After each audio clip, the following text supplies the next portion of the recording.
मनुष्य की आर्थिक अवस्था का सबसे ज़्यादा असर उसके नाम पर पड़ता है। मौजे बेला के मंगरू ठाकुर जब से कांस्टेबल हो गए हैं, इनका नाम मंगल सिंह हो गया है। अब उन्हें कोई मंगरू कहने का साहस नहीं कर सकता। कल्लू अहीर ने जब से हल्के के थानेदार साहब से मित्रता कर ली है और गांव का मुखिया हो गया है, उसका नाम कालिकादीन हो गया है। अब उसे कल्लू कहें तो आंखें लाल पीली करता है। इसी प्रकार हरकचंद कुर्मी अब हरखू हो गया है। आज से 20 साल पहले उसके यहाँ शक्कर बनती थी, कई हल्की खेती होती थी और कारोबार खूब फैला हुआ था। लेकिन विदेशी शक्कर की आमदनी ने उसे मटियामेट कर दिया। धीरे धीरे कारखाना टूट गया, ज़मीन छूट गई, ग्राहक छूट गए और वह भी टूट गया। 70 वर्ष का बूढ़ा जो तकिएदार माचे पर बैठा हुआ नारियल पिया करता था, अब सिर पर टोकरी लिए खाद फेंकने जाता है। परंतु उसके मुख पर अब भी एक प्रकार की गंभीरता, बातचीत में अब भी एक प्रकार की अकड़, चाल ढाल से अब भी एक प्रकार का स्वाभिमान भरा हुआ है। इस प्रकार काल की गति का प्रभाव उस पर नहीं पड़ा। रस्सी जल गई पर बल नहीं गया। भले दिन मनुष्य के चित्त पर सदैव के लिए अपना चिन्ह छोड़ जाते हैं। हरखू के पास अब केवल 5 बीघा जमीन है, केवल 2 बैल है, एक ही हल्की खेती होती है। लेकिन पंचायतों में आपस की कलह में उसकी सम्मति अब भी समान दृष्टि से देखी जाती है। वह जो बात कहता है बेलाग कहता है और गांव के अनपढ़े उसके सामने मुंह नहीं खोल सकते। हरखू ने अपने जीवन में कभी दवा नहीं खाई थी। वह बीमार जरूर पड़ता, कुंवार मास में मलेरिया से कभी न बचता था, लेकिन 10-5 दिन वह बिना दवा खाए ही चंगा हो जाता था। इस वर्ष कार्तिक में बीमार पड़ा और यह समझकर कि अच्छा तो हो ही जाऊंगा, उसने कुछ परवाह न की। परंतु अब की जड़ मौत का परवाना लेकर चला था। 1 सप्ताह बीता, दूसरा सप्ताह बीता, पूरा महीना बीत गया, पर हरखू चारपाई से न उठ सका। अब उसे दवा की ज़रूरत मालूम हुई। उसका लड़का गिरधारी कभी नीम की सीखें पिलाता, कभी गुर्ज का सत, कभी गधा पूर्णा की जड़, पर इन औषधियों से कोई फायदा न होता था। हरखू को विश्वास हो गया कि अब संसार से चलने के दिन आ गए हैं। एक दिन मंगल सिंह उसे देखने आए। बेचारा टूटी खाट पर पड़ा राम राम जप रहा था। मंगल सिंह ने कहा, बाबा बिना दवा खाए अच्छे ना होंगे, कुनैन क्यों नहीं खाते? हरखू ने उदासीन भाव से कहा, तो लेते आना। दूसरे दिन कालिकादीन ने आकर कहा, बाबा 2-4 दिन कोई दवा खा लो, अब तुम्हारी जवानी की देर थोड़े ही है कि बिना दवा दर पड़ के अच्छे हो जाओगे। हरखू ने उसी मंद स्वर से कहा, तो लेते आना, लेकिन रोगी को देखने आना एक बात है, दवा ला कर देना दूसरी बात। पहली बात शिष्टाचार से होती है, दूसरी सच्ची संवेदना से। ना मंगल सिंह ने खबर ली, ना कालिकादीन ने, ना ही किसी तीसरे ने। हरखू दालान में खाट पर पड़ा रहता। मंगल सिंह कभी नज़र आ जाते तो कहता, भैया वो दवा नहीं लाए। मंगल सिंह कतरा कर निकल जाते। कालिकादीन दिखाई देते तो उनसे भी यही प्रश्न करता, लेकिन वो भी नज़र बचा जाते। या तो उसे सूझता ही नहीं था कि दवा पैसों के बिना नहीं आती, या वह पैसों को भी जान से ज़्यादा प्रिय समझता था, अथवा जीवन से निराश हो गया था। उसने कभी दवा के दाम की बात नहीं की। दवा ना आई, उसकी दशा दिनों दिन बिगड़ती गई, यहाँ तक कि 5 महीने कष्ट भोगने के बाद उसने ठीक होली के दिन शरीर त्यागा। गिरधारी ने उसका शव बड़ी धूमधाम से निकाला, क्रियाक्रम बड़े हौसले से किया, कई गांव के ब्राह्मणों को निमंत्रित किया। बेला में होली न मनाई गई, ना अबीर न गुलाल उड़ी, न ही डफली बजी, न भंग की नालियाँ बहीं। कुछ लोग मन में हरखू को कोसते जरूर थे कि इस बुढ़े को आज ही मरना था, 2-4 दिन बाद मरता, लेकिन इतना निर्लज्ज कोई न था कि शोक में आनंद मनाता। वह शरीर नहीं था जहाँ कोई किसी के काम में शरीक नहीं होता, जहाँ पड़ोसी को रोने पीटने की आवाज़ हमारे कानों तक नहीं पहुँचती। हरखू के खेत गाँव वालों की नज़र में चढ़े हुए थे। 5 बीघा जमीन कुएं के निकट खाद पात से लदी हुई मेड़बान से ठीक थी। उनमें 3-3 फसलें होती थीं। हरखू के मरते ही उन पर चारों ओर से धावे होने लगे। गिरधारी तो क्रियाक्रम में फंसा हुआ था। उधर गांव के मनचले किसान लाला ओमकार नाथ को चैन न लेने देते थे। नजराने की बड़ी बड़ी रकमें पेश हो रही थीं। कोई साल भर का लगान देने पर तैयार था, कोई नजराने की दूनी रकम का दस्तावेज लिखने पर तुला हुआ था, लेकिन ओमकार नाथ सबको टालते रहते थे। उनका विचार था कि गिरधारी के बाप ने खेतों को 20 वर्ष तक जोता है, इसलिए गिरधारी का हक सबसे ज़्यादा है। वह अगर दूसरों से कम भी नजराना दे तो खेत उसी को दे देने चाहिए। अस्तु जब गिरधारी क्रियाकर्म से निवृत्त हो गया और उससे पूछा, खेती के बारे में क्या कहते हो? गिरधारी ने रोकर कहा, सरकार, इन्हीं खेतों का ही तो आसरा है। जोतूंगा नहीं तो क्या करूँगा?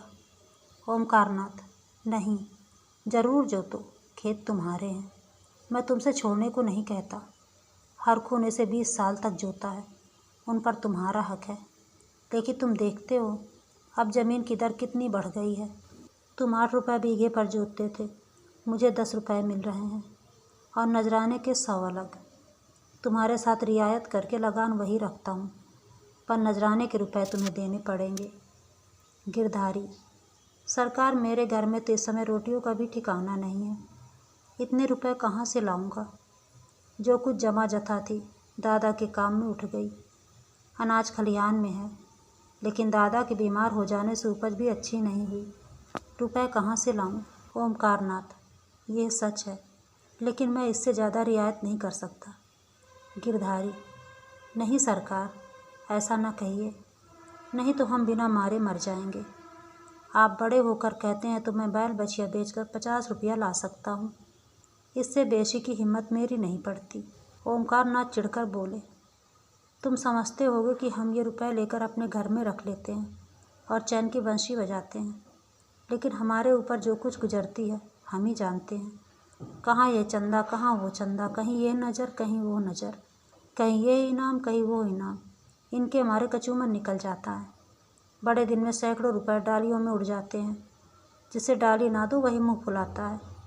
जिन चीज़ों के लिए लड़के तरस कर रह जाते हैं उन्हें बाहर से मंगवाकर डालियाँ सजाता हूँ। उस पर कभी कानूनगो आ गए, कभी तहसीलदार, कभी डिप्टी साहब का लश्कर आ गया। सब मेरे मेहमान होते हैं। अगर ना करूँ तो नक्कू मरूँ और सबकी आंखों में कांटा बन जाऊँ। साल में 1000-1200 मोदी को इसी रसद खुराक में देने पड़ते हैं। यह सब कहाँ से आए? बस यही जी चाहता है कि छोड़कर चला जाऊँ। लेकिन हमें परमात्मा ने इसीलिए बनाया है कि एक से रुपया सता कर लें और दूसरे को रो रो कर दें। यही हमारा काम है। तुम्हारे साथ इतनी रियायत कर रहा हूँ, मगर तुम रियायत पर भी खुश नहीं होते, तो हर इच्छा। नजराने में 1 पैसे की भी रियायत ना होगी। अगर 1 हफ्ते के अंदर रुपए दाखिल करोगे तो खेत जोतने पाओगे, नहीं तो नहीं। मैं कोई दूसरा प्रबंध कर दूंगा। किंतु वही वायु जो पानी में लहरें पैदा करती है, वृक्षों को जड़ से उखाड़ डालती है। सुभागी तो पड़ोसियों की पंचायत में अपने दुखड़े रोती और कालका दीन की स्त्री से छेड़ लड़ती। इधर गिरधारी अपने द्वार पर बैठा हुआ सोचता, अब मेरा क्या हाल होगा? अब यह जीवन कैसे कटेगा? ये लड़के किसके द्वार पर जाएंगे? मजदूरी का विचार करते ही उसका हृदय व्याकुल हो जाता। इतनों दिनों तक स्वाधीनता और सम्मान को सुख भोगने के बाद अधम चाकरी की शरण लेने के बदले वह मर जाना ज़्यादा अच्छा समझता था। वह अब तक गृहस्थ था। उसकी गणना गांव के भले आदमियों में थी। उसे गांव के मामले में बोलने का अधिकार था। उसके घर में धन ना था, पर मान था। नाई, कुम्हार, पुरोहित, भाट, चौकीदार, ये सब उसका मुँह ताकते थे। अब ये मर्यादा कहाँ? अब कौन उसकी बात पूछेगा? कौन उसके द्वार आएगा? अब उसे किसी के बराबर बैठने का, किसी के बीच में बोलने का हक नहीं रहा। अब उसे पेट के लिए दूसरों की गुलामी करनी पड़ेगी। अब पहर रात रहे, कौन बैलों को नाद में लगाएगा? अब दिन वो कहाँ जब गीत गाकर हल चलाता था। चोटी का पसीना एड़ी तक आता था, पर जरा भी थकावट न आती थी। अपने लहलहाते हुए खेतों को देखकर फूला न समाता था। खलिहान में अनाज का ढेर सामने रखे हुए अपने को राजा समझता था। अब वह अनाज को टोकरे भर भर कर कौन लाएगा? अब खेती कहाँ, बखार कहाँ? यही सोचते सोचते गिरधारी की आंखों से आंसू की झड़ी लग जाती थी। गांव के 2-4 सज्जन जो कालका दिन से जलते थे, कभी कभी गिरधारी को तसल्ली देने आ जाया करते थे, पर वह उनसे भी खुलकर ना बोलता। उसे मालूम होता था कि मैं सबकी नज़रों में गिर गया हूँ। अगर कोई समझता था कि तुमने क्रिया कर में व्यर्थ इतने रुपए उड़ा दिए तो उसे बहुत दुख होता। वह अपने उस काम पर जरा भी न पछताता। मेरे भाग में जो कुछ लिखा होगा वह होगा, पर दादा के ऋण से तो उरीढ़ हो गया। उन्होंने अपनी ज़िंदगी में 4 को खिलाकर खाया, क्या मरने के पीछे उन्हें पिंडे पानी को तरसाता? इस प्रकार 3 मास बीत गए और आषाढ़ा पहुंचा। आकाश में घटाएं आईं, पानी गिरा। किसान हल जुए ठीक करने लगे। बढ़ई हलों की मरम्मत करने लगा। गिरधारी पागल की तरह कभी घर के भीतर जाता, कभी घर के बाहर। अपने हलों को निकाल देखता। उसकी मुठिया टूट गई है, इसकी फाल ढीली हो गई है, जुए में सैला नहीं है। देखते देखते वह एक क्षण को अपने को भूल गया। दौड़ा हुआ बढ़ई के यहाँ गया और बोला, रज्जू मेरे हल भी बिगड़े हुए हैं, चलो बना दो। रज्जू ने उसकी ओर करुण भाव से देखा और अपना काम करने लगा। गिरधारी को होश आ गया, नींद से चौंक पड़ा। ग्लानि से उसका सिर झुक गया, आंखें भर आईं, चुपचाप घर चला आया। गांव में चारों ओर हलचल मची हुई थी। कोई सन के बीज खोजता फिरता था, कोई जमींदार के चौपाल से धान के बीज लिए आता था। कहीं सलाह होती कि किस खेत में क्या बोना चाहिए। गिरधारी ये बातें सुनता और जलहीन मछली की तरह तड़पता था।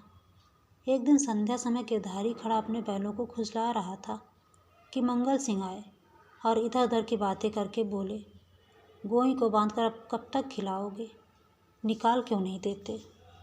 गिरधारी ने मलिन भाव से कहा, हाँ, कोई गाहक आए तो निकाल दूँ। मंगल सिंह, एक गाहक तो हम ही हैं, हम ही को दे दो। गिरधारी अभी कुछ उत्तर ना दे पाया था कि तुलसी बनिया आया और गरज कर बोला, गिरधारी, तुम्हें रुपए देने हैं कि नहीं, पैसा कहो।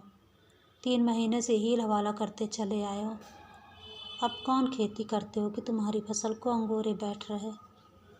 गिरधारी ने दीनता से कहा, साह, जैसे इतने दिनों माने हो, आज और मान जाओ, कल तुम्हारी एक एक कौड़ी चुका दूंगा। मंगल सिंह और तुलसी ने इशारों से बातें की और तुलसी भुनभुनाता हुआ चला गया। तब गिरधारी मंगल सिंह से बोला, तुम इन्हें ले लो तो घर के घर में ही रह जाएं, कभी कभी आँख से देख तो लिया करूँगा। मंगल सिंह, मुझे अभी तो कोई ऐसा काम नहीं, लेकिन घर पर सलाह करूँगा। गिरधारी, मुझे तुलसी के रुपए देने हैं, नहीं तो खिलाने को भूसा तो है। मंगल सिंह, ये बड़ा बदमाश है, कहीं नालिश ना कर दे। सरल हृदय गिरधारी धमकी में आ गया। कार्यकुशल मंगल सिंह को सस्ता सौदा करने का अच्छा अवसर मिला। 80 रुपए की जोड़ी 60 रुपए में ठीक कर ली। गिरधारी ने अब तक बैलों को न जाने किस आशा से बांधकर खिलाया था। आज आशा का वह कल्पित सूत्र भी टूट गया। मंगल सिंह गिरधारी की खाट पर बैठे रुपए गिन रहे थे और गिरधारी बैलों के पास विषादमय नेत्रों से उनके मुंह की ओर ताक रहा था। आह, मेरे खेतों के कमाने वाले, मेरे जीवन के आधार, मेरे अन्नदाता, मेरी मान मर्यादा की रक्षा करने वाले, जिनके लिए पहर रात से उठकर छांटी काटता था, जिनके खली दाने की चिंता अपने खाने से ज़्यादा रहती थी, जिनके लिए सारा दिन भर हरियाली उखाड़ा करता था। ये मेरी आशा की 2 आँखें, मेरे इरादे के 2 तारे, मेरे अच्छे दिनों के 2 चिन्ह, मेरे 2 हाथ अब मुझसे विदा हो रहे हैं। जब मंगल सिंह ने रुपए गिनकर रख दिए और बैलों को ले जाने लगे, तब गिरधारी उनके कंधों पर सिर रखकर खूब फूट फूट कर रोया, जैसे कन्या मायके से विदा होते समय माँ बाप के पैरों को नहीं छोड़ती, उसी तरह गिरधारी इन बैलों को ना छोड़ता था। सुभागी भी दालान पर पड़ी रो रही थी और छोटा लड़का मंगल सिंह को एक बांस की छड़ी से मार रहा था। रात को गिरधारी ने कुछ नहीं खाया, चारपाई पर पड़ा रहा। प्रातःकाल सुभागी चिलम भर कर ले गई तो वह चारपाई पर ना था। उसने समझा कहीं गए होंगे, लेकिन जब दिन 2-3 घड़ी चढ़ाया और वह न लौटा तो उसने रोना धोना शुरू किया। गांव के लोग जमा हो गए, चारों ओर खोज होने लगी, पर गिरधारी का पता न चला। गिरधारी उदास और निराश होकर घर आया। 100 रुपये का प्रबंध करना उसके काबू के बाहर था। सोचने लगा, अगर दोनों बैल बेच दूं तो खेती लेकर क्या करूंगा। घर बेचूं तो यहाँ लेने वाला ही कौन है, और फिर बाप दादों का नाम डूबता है। 4-5 पेड़ हैं, उन्हें बेचकर 20-25 रुपये से अधिक ना मिलेंगे। उधार लूँ तो देता कौन है। अभी बनिए के 50 रुपये सिर पर चढ़े हैं, वह 1 पैसा भी ना देगा। घर में गहने भी तो नहीं हैं, नहीं उन्हीं को बेचता। ले देकर एक हंसली बनवाई थी, वह भी बनिए के घर पड़ी हुई है। साल भर हो गया, छुड़ाने की नौबत न आई। गिरधारी और उसकी स्त्री सुभागी दोनों ही इसी चिंता में पड़े रहते, लेकिन कोई उपाय न सूझता था। गिरधारी को खाना पीना अच्छा न लगता, रात को नींद न आती। खेतों के निकलने का ध्यान आते ही उसके हृदय में हुक सी उठती। हाय, वह भूमि जिसे हमने वर्षों जोता, जिसे खाद से पाटा, जिसमें मेड़े रखी, जिसकी मेड़े बनाई, उसका मजा अब दूसरा उठाएगा। वे खेत गिरधारी के जीवन का अंश हो गए थे। उनकी एक एक अंगुल भूमि उसके रक्त में रंगी हुई थी। उनके एक एक परमाणु उसके पसीने से तर हो रहा था। उनके नाम उनकी जीवा पर उसी तरह आते थे जिस तरह अपने तीनों बच्चों के। कोई 24 था, कोई 22 था, कोई नालवेला, कोई तलैया वाला। इन नामों के स्मरण होते ही खेतों का चित्र उसकी आंखों के सामने खिंच जाता था। वह इन खेतों की चर्चा इस तरह करता मानो वे सजीव हैं, मानो उसके भले बुरे के साथी हैं। उसके जीवन की सारी आशाएं, इच्छाएं, सारे मंसूबे, सारी मिठाइयाँ, सारे हवाई किले इन्हीं खेतों पर अवलंबित थे। इनके बिना वह जीवन की कल्पना ही नहीं कर सकता था, और वे ही सब हाथ से निकल जाते हैं। वह घबराकर घर से निकल जाता और घंटों खेतों की मेड़ों पर बैठा हुआ रोता, मानो उनसे विदा हो रहा हो। इस तरह एक सप्ताह बीत गया और गिरधारी रुपए का कोई बंदोबस्त ना कर सका। 8वें दिन उसे मालूम हुआ कि कालकादीन ने 100 रुपये नजराने देकर 10 रुपये बीघे पर खेत ले लिए। गिरधारी ने एक ठंडी सांस ली। एक क्षण के बाद वह अपने दादा का नाम लेकर बिलख बिलख कर रोने लगा। उस दिन घर में चूल्हा न जला। ऐसा मालूम होता था मानो हरखू आज ही मरा है। संध्या हो गई थी, अंधेरा छा रहा था। सुभागी ने दिया जलाकर गिरधारी के सिरहाने रख दिया और बैठी द्वार की ओर ताक रही थी कि सहसा उसे पैरों की आहट मालूम हुई। सुभागी का हृदय धड़क उठा। वह दौड़कर बाहर आई, इधर उधर ताकने लगी। उसने देखा कि गिरधारी बैलों की नांद के पास सिर झुकाए खड़ा है। सुभागी बोल उठी, घर आओ, वहाँ खड़े क्या कर रहे हो? आज सारे दिन कहाँ रहे? यह कहते हुए वह गिरधारी की ओर चली। गिरधारी ने कुछ उत्तर न दिया। वह पीछे हटने लगा और थोड़ी दूर जाकर गायब हो गया। सुभागी चिल्लाई और मूर्छित होकर गिर पड़ी। दूसरे दिन कालका दिन हल लेकर अपने नए खेत पर पहुँचे।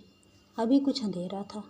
वह बैलों को हल में लगा रहे थे कि एकाएक उन्होंने देखा कि गिरधारी खेत की मेड़ पर खड़ा है।